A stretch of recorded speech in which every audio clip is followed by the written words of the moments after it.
வெள்ளை குதிரை மேல் வேட்டை நாய்களுடன் எல்லையை சுற்றி வரும் இவன் உருவம் கண்டால் நம் உடல் மெய் சிலிர்த்து போகும். அதர்மம் செய்பவர்களின் உயிரை குடிக்க துடிக்கும் அந்த மாரநாட்டு கருப்புசாமியின் மிரட்டலான வரலாற்றை பற்றி இந்த வீடியோவில் தெரிந்து கொள்வோம். பண்டைய காலத்தில் மலையாள தேசம் 4 பகுதிகளாக பிரிந்து இருந்தது. அதில் பொந்துகமலை என்ற இடத்தில்தான் கருப்புசாமி முதலில் குடியிருந்தார். ஐயப்பன் மணிகண்டனாக அவதாரம் எடுத்து மகிஷியை வதம் செய்ய செல்லும் பொழுது அவருக்கு துணையாக சிவபெருமான் தனது அம்சமான கருப்புசாமியை பூமிக்கு அனுப்பி வைத்தார். இப்படி சிவபெருமானால் அனுப்பப்பட்ட கருப்பன் மலையாள தேசத்தில்தான் முதலில் தன் பாதத்தை பதித்தார். மலையாள தேசத்தில் குடிக்கொண்ட கருப்பன் மாந்திரிக பெட்டியில் அடைக்கப்பட்டு நம் தமிழகத்திற்கு எப்படி வந்தார் என்பதை பார்ப்போம். மலையாள தேசத்தில் கருப்பண்ண சுவாமி கோவிலில் ஒரு அந்தன பூசாரி கருப்பனுக்கு சிறப்பாக பூஜை செய்து வந்தார். கருப்பனுக்கு அலங்காரம், பூஜை, நெய்வேத்தியம் என்று அனைத்தையும் பார்த்து செய்து கருப்பன் மேல் அளவு கடந்த பக்தியில் இருந்தார். ஆனால் அவருக்கு 61 வயதாகியும் பூசாரிக்கு குழந்தை இல்லை. அவரின் ஏக்கத்தை கருப்பன் அறிந்து கொள்கிறார். ஒரு நாள் பூசாரியின் கனவில் கருப்பன் சென்று, நான் உனக்கு குழந்தை வரம் அளிக்கிறேன் என்று பூசாரிக்கு கருப்பன் வாக்களிக்கின்றார். இந்த வயதில் குழந்தை வேண்டாம் என்று தோன்றினாலும் குழந்தையின் மீது கொண்ட ஆசையினால் பூசாரி கனவில் கருப்பன் சொன்னதை நினைத்து சந்தோஷத்தில் இருக்கின்றார். கருப்பன் கனவில் வந்து சொன்னது போல் பூசாரிக்கும் அவர் மனைவிக்கும் ஒரு அழகான ஆண் குழந்தை பிறக்கின்றது. அந்த கருப்பனே அவருக்கு குழந்தை கொடுத்தது போல் நினைத்து அந்த குழந்தையை கண்ணும் கருத்துமாக பூசாரி வளர்த்து வருகின்றார். எந்த இடத்திற்கு சென்றாலும் அந்த குழந்தையை அழைத்து கொண்டுதான் செல்வார். கருப்பனை விட அந்த குழந்தையின் மேல்தான் பூசாரி அளவு கடந்த பாசத்தில் இருந்தார். அந்த சமயத்தில் ஒரு விசேஷ நாளில் பூசாரி குழந்தையை கையில் பிடித்துக் கொண்டு கோவிலுக்கு செல்கின்றார். அன்று விசேஷ நாள் என்பதால் கோவிலில் பக்தர்கள் கூட்டமாக வந்துவிட்டார்கள். அன்றைக்கு பூசாரிக்கு நிறைய பூஜைகளும் கடமைகளும் அதிகமாக இருந்ததால் குழந்தையை அவர் கண்டுகொள்ளவே இல்லை. பிறகு பூஜைகள் முடிந்து கோவிலே வெறிச்சோடி விட்டது. பக்தர்கள் அனைவரும் சென்று விட்டார்கள். நேரமானதால் பூசாரியும் நடை சாத்திவிட்டு அங்கிருந்து கிளம்பி விட்டார். குழந்தை கருப்பனின் சிலைக்கு பின்னால் தூங்கிக் கொண்டிருக்கிறான். சிறிது நேரம் கழித்து அந்த இருட்டை பார்த்து குழந்தை கதறி அழுகின்றான். தான் வரமாய் கொடுத்த பிள்ளை அழுவதை பார்த்து கருப்புசாமியே அந்த குழந்தையின் முன் வந்து அந்த குழந்தையை தூக்கி சமாதானம் செய்கின்றார். ஆனால் குழந்தையின் அழுகையை அவரால் நிறுத்த முடியவில்லை. அதனால் கருப்பன் தன் தங்கையில் ஒருத்தியான பத்ரகாளியை அழைக்கின்றார். பத்ரகாளியிடம் குழந்தையை கொடுத்து சமாதானம் செய்ய கொடுக்கின்றார். பத்ரகாளி குழந்தையை கையில் ஏந்தி குழந்தைக்கு பசியாற்றி குழந்தையை உறங்க வைக்கின்றார். இங்கு பூசாரி வீட்டிற்கு சென்றதும் அவர் மனைவி நம் குழந்தை எங்கே என்று கேட்டு அதிர்ச்சியாகின்றார்கள். காலையில் குழந்தையை கோவிலுக்கு அழைத்துச் சென்றதை பூசாரி மறந்தே விட்டார். உடனே பூசாரியும் அவர் மனைவியும் அந்த இரவு நேரத்தில் கருப்பன் கோவிலுக்கு ஓடி வருகின்றார்கள். பூசாரி பதறிக்கொண்டே அந்த கருவறையின் ஜன்னல் வழியே எட்டி பார்க்கின்றார். அப்பொழுது ஒரு கரிய உருவம் அவர்கள் குழந்தையை கையில் வைத்திருப்பதை பார்த்து பூசாரி மிரண்டே போகின்றார். பயத்தில் கருவறையின் கதவை திறக்க முயற்சி செய்கின்றார். ஆனால் அவரால் முடியவில்லை. அப்பொழுது ஒரு அசரீரி குரல் அந்த கதவின் உள்ளே இருந்து கேட்கின்றது. குழந்தை என்னிடம் பத்திரமாக உள்ளான். பூட்டிய நடையை திறக்க வேண்டாம். விடிந்ததும் குழந்தையை அழைத்து செல் என்று கருப்பனின் அந்த கம்பீர குரல் கேட்டதும் பூசாரிக்கு மனம் படபடத்து புத்திர பாசத்தால் மதியிழந்து கருப்பனையே சந்தேகப்பட்டு தன் காலால் கோவில் கதவை எட்டி உதைக்கின்றார். தன்னையே சந்தேகப்பட்டு கோவில் கதவை எட்டி உதைத்த பூசாரியின் மேல் கருப்பனுக்கு ஆக்ரோஷமாக கோபம் வருகின்றது. அந்த ஆத்திரத்தில் நான் வரமாய் கொடுத்த அந்த குழந்தையை நானே அழிக்கிறேன் என்று கருப்பன் அந்த குழந்தையை 4 துண்டுகளாக்கி ஜன்னல் வழியே தூக்கி வீசுகின்றார். அதை கண்ட பூசாரியின் மனைவி அந்த இடத்திலேயே மயங்கி விழுந்து விட்டாள். தன் குழந்தை இரத்தமும் சதையுமாக இருப்பதை கண்டு துடிதுடித்து போன பூசாரியும் அந்த இடத்திலேயே மயங்கி விழுகின்றார். அவ்வளவுதான். விடிந்ததும் கண் விழித்து பார்த்ததும் மலையாள தேசத்து மன்னனும் அந்த ஊர் மக்களும் அந்த கோவிலுக்கு ஒன்று திரண்டு வந்து விட்டார்கள். பூசாரி நடந்ததை மன்னரிடம் கூறி, இப்படி இரத்த வெறி பிடித்த தெய்வம் இனி இந்த ஊருக்கு தேவையில்லை. நான் எவ்வளவு பூஜைகள் செய்திருப்பேன், என் குழந்தையை கொன்றுவிட்டானே என்று பூசாரி அந்த ஆத்திரத்தில் அந்த நாட்டு மன்னர் அனுமதியோடு மாந்திரிகவாதிகளை அழைத்து கருப்பனின் வாள், சலங்கை, துண்டுகள், கருப்பனின் அலங்கார பொருட்கள் எல்லாவற்றையும் அவருடன் அவர் உடன்பிறப்புகள் 21 பந்தி சேனைகளையும் அந்த பெட்டிக்குள் மந்திர கட்டு போட்டு அடைத்து வைக்கின்றார்.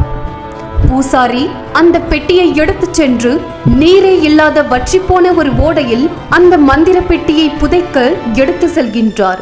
அப்பொழுது பூசாரி கருப்பனுக்கு சாபம் விடுகின்றார். அந்தணனாகிய நான் உனக்கு பூஜை செய்து வந்தேன், ஆனால் எனக்கு வாரிசே இல்லாமல் நீ செய்து விட்டாய். மீண்டும் நீ வெளியே வந்தாலும் என்னை விட கீழ்குடியை சேர்ந்த ஒருவன்தான் உனக்கு பூஜை செய்வான். கீழ்குடி மக்களின் கையில்தான் நீ சிக்குவாய். அவர்கள் உனக்கு ஒரு மாலை கூட போட மாட்டார்கள் என்று பூசாரி கோபமாக சாபமிடுகின்றார். அப்பொழுது கருப்பனின் குரல் அந்த இடத்தில் அசரீரியாக ஒலிக்கின்றது. நீ சாபம் விட்டபடி கீழ்குடி மக்களிடம் நான் சென்றாலும் அங்கு கோடி மாலைகள் வாங்கி கொடிக்கட்டி பறப்பேன் என்று கருப்பன் சபதம் செய்கின்றார்.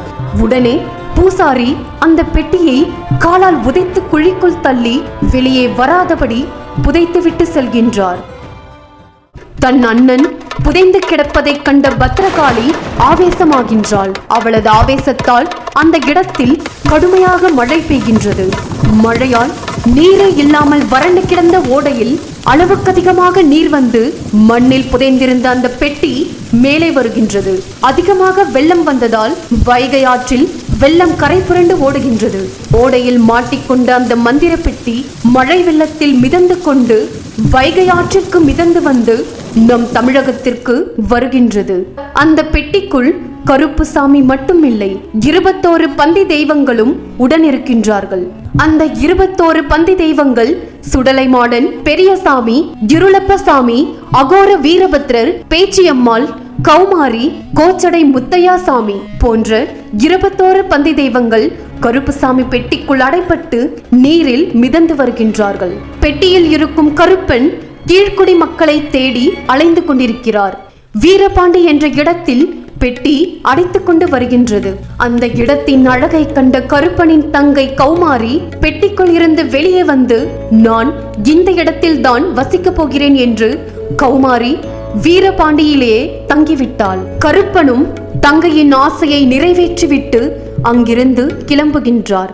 பெட்டி மதுரை கோச்சடை என்ற பகுதிக்கு சென்றதும் பந்தி தெய்வம் முத்தையா சுவாமி பெட்டியிலிருந்து வெளியே வந்து கோச்சடையிலேயே தங்கிவிடுகின்றார். அவர்தான் கோச்சடை முத்தையா சுவாமி என்று அழைக்கப்படுகின்றார். பெட்டி தள்ளாடி தள்ளாடி மிதந்து வரும் வழியில் மதுரையின் அழகில் மயங்கி தங்கை பேச்சியம்மாள் வெளியே வந்து வைகை ஆற்று தென்கரையில் பேச்சியம்மாள் தங்கிவிடுகின்றாள். இப்படி 21 பந்தி சேனைகளில் சிலர் மட்டும் செல்லும் வழியில் அந்த பகுதி மனம் கவர்ந்ததால் அந்த இடத்திலேயே தங்கிவிடுகின்றார்கள். அந்த பெட்டி வடக்கு திசைக்கு சென்றதும் அங்கு அழகர் கோவில் இருக்கின்றது. திருமாலின் அம்சமான அழகர் கருப்பனை உதவிக்கு அழைக்கின்றார். ஏனென்றால் கேரளாவை சேர்ந்த மாந்திரிக மந்திரவாதிகள் 18 பேர் மதுரையில் இருக்கும் அழகர் சிலையை களவாட கண்களில் மை பூசிக்கொண்டு கருவறைக்குள் நுழைகின்றார்கள். அழகர் கருப்பனை அழைத்ததும் கருப்பன் அழகருக்கு உதவி செய்ய ஓடி வருகின்றார். அந்த 18 மந்திரவாதிகளும் கண்களில் மை பூசியிருப்பதால் யார் கண்களுக்கும் தெரிய மாட்டார்கள். ஆனால் பெருமாளின் அருளால் கோவில் பட்டர்கள் இதனை அறிந்து கொண்டு மிளகு அதிகம் கலந்த பொங்கலை அழகருக்கு நெய்வேத்தியமாக வைக்கின்றார்கள். அந்த மிளகு நெடி அதிகமானதால் அந்த மந்திரவாதிகளின் கண்களில் கண்ணீர் வந்து அவர்கள் கண்ணில் பூசியிருக்கும் மை கலைந்து விடுகின்றது. அவ்வளவுதான். அனைவர் கண்களுக்கும் அந்த 18 மந்திரவாதிகளும் தெரிகின்றார்கள். கருப்பன் கண்களில் அந்த 18 பேரும் படுகின்றார்கள். கருப்பன் ஆவேசமாய் அந்த 18 மந்திரவாதிகளையும் ஆக்ரோஷமாக கொன்று அவர்களை அழகர் சன்னதிக்கு பக்கத்தில் 18 படிக்கட்டுகளாக மாற்றி அவருடைய அருவாளை 18வது படியில் வைத்து கம்பீரமாய் நிற்கின்றார். இப்படித்தான் 18ஆம் படி கருப்பசாமி அழகருக்கு காவலாய் நின்றார்.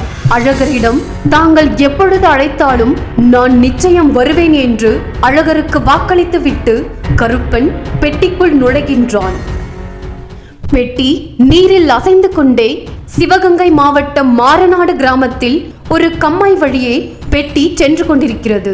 வெள்ளம் பெருக்கெடுத்து ஓடுவதால் சுற்று வட்டாரத்தில் உள்ள மக்கள் எல்லோரும் அந்த கம்மாய் நீரை வேடிக்கை பார்த்து நின்று கொண்டிருக்கிறார்கள். அப்பொழுது அந்த பெட்டி மிதந்து வருவதை அனைவரும் பார்க்கின்றார்கள். எல்லோரும் முயற்சி செய்தும் அந்த பெட்டியை எடுக்க முடியவில்லை. அந்த இடத்தில்தான் கணவனை இழந்த கருப்பாயி என்ற பெண் அவள் மகன் கட்டையனை அழைத்து அந்த இடத்திற்கு வேடிக்கை பார்க்க வருகின்றாள். கருப்பாயி அந்த பெட்டியை பார்த்ததும் அவளையே அறியாமல் அந்த கம்மாய் நீரில் குதித்து அந்த பெட்டியை தனி ஆளாக தூக்கி வந்து பெட்டியை கரையில் வைக்கின்றாள். அவள் அந்த பெட்டியை திறந்து பார்த்ததும் ஊர் மக்கள் அனைவரும் அந்த பெட்டியை பார்க்க சுற்றி நிற்கின்றார்கள். அதனுள் கருப்பசாமியின் சலங்கை, துண்டு, அருவாள், கருப்பசாமியின் அலங்கார பொருட்கள் இருப்பதை கண்டு கிராமத்து மக்கள் அதிர்ச்சியாகின்றார்கள். அந்த பெட்டியை தூக்கி வந்த கருப்பாயியின் 10 வயது மகன் கட்டையின் மேல் கருப்பசாமி ஆவேசமாக இறங்கி மலையாள தேசத்தில் இருந்து தான் மாரநாட்டுக்கு வந்திருப்பதை மக்களிடம் எடுத்துரைக்கின்றார். என்னை வழிபட்டு வந்தால் நிச்சயம் என் பக்தர்களை காப்பேன் என்று கருப்பசாமி மக்களுக்கு வாக்குறுதி அளிக்கின்றார். அதை அறிந்த மக்கள் அந்த பெட்டி கரையில் வைக்கப்பட்ட அந்த இடத்திலேயே கோவில் எழுப்பி கருப்பு சுவாமியை பயபக்தியாக வழிபட்டு வந்திருந்தார்கள். மலையாள தேசத்து பூசாரி சாபமிட்டது போல் எளிய மக்களின் கையில்தான் அந்த பெட்டி கிடைத்தது. கருப்பாயியின் 10 வயது மகன் கட்டையின் மீதுதான் கருப்பு சுவாமி முதலில் இறங்கி மாரநாட்டின் முதல் கோடாங்கியாக கட்டையன்தான் இருந்தான். கருப்பன் இறங்கி வந்து அருள்வாக்கு சொல்லும் நபரைத்தான் கோடாங்கி என்று அழைப்பார்கள். அன்று முதல் இன்று வரை மாரநாடு கருப்புசாமிக்கு கட்டையன் வம்சாவழியினரே அந்த கோவிலின் பூசாரியாகவும் கோடாங்கியாகவும் இருக்கின்றார்கள். ஆனால் மகன் வீட்டு வாரிசுகள் கோடாங்கியாக தேர்ந்தெடுக்கப்படுவதில்லை. ஒரு பெண்ணால் தான் கருப்பன் கண்டெடுக்கப்பட்டதால் அந்த பெண்ணின் கணவன் பெண்ணின் மருமகன் என்று மகள்களை திருமணம் செய்யும் மருமகன்களைத்தான் அடுத்த கோடாங்கி வரிசையில் நிற்க வைப்பார்கள். இவற்றில் ஒரு சுவாரஸ்யம் என்னவென்றால், ஒரு கோடாங்கி இறந்த பிறகு அடுத்த கோடாங்கி யார் என்பதை முடிவு செய்வதை அந்த கருப்பனே முடிவு செய்வார். அது எப்படி என்றால், கருப்பசாமியின் அலங்கார பொருட்கள் மற்றும் ஆயுதங்களை யாருக்கும் தெரியாமல் மறைத்து வைத்து விடுவார்கள். கருப்பனின் அருள் யார் மீது இறங்கி உள்ளதோ அவர்கள் மட்டுமே மறைத்து வைக்கப்பட்ட அந்த பொருட்களை துல்லியமாக கண்டுபிடித்து எடுக்க முடியும். அவர் தெய்வ ஆவேசத்துடன் சென்று அந்த பொருட்களை எடுத்து வருவார். அவரைத்தான் அடுத்த கோடாங்கியாகவும் கருப்பனுக்கு பூசாரியாகவும் ஊர் மக்கள் முறைப்படி ஏற்றுக்கொள்வார்கள்.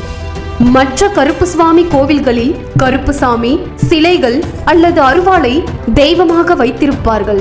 ஆனால் மாரநாட்டு கருப்புசுவாமி கோவிலில் கருப்புசுவாமி சிறிய புற்றுமண் வடிவத்தில் சந்தனம் பூசி நடுவில் சூலத்துடன் காட்சியளிப்பார். கோவில் உள்ளே கருப்புசுவாமியும் உடன் பத்ரகாளியும் மட்டுமே இருப்பார்கள். ஆனால் கோவில் வெளிப்புறத்தை சுற்றிலும் கருப்பனுடன் வந்த 21 பந்தி தெய்வங்களுக்கும் அங்கு தனித்தனியாக சன்னதி இருக்கின்றது. இந்த திருவிழாவின் அர்த்தம் என்னவென்றால், கீழ்குடி மக்கள்தான் உன்னை கண்டெடுப்பார்கள், அவர்கள் உனக்கு ஒரு மாலை கூட போட்டு வழிபட மாட்டார்கள் என்று கேரளாவின் அந்தன பூசாரி சாபம் விட்டிருப்பார். கீழ்குடி மக்கள் என்னை எடுத்தாலும் அவர்களால் நான் கோடி மாலைகள் வாங்கி கொடிக்கட்டி பறப்பேன் என்று கருப்பன் சபதமிட்டிருப்பார்.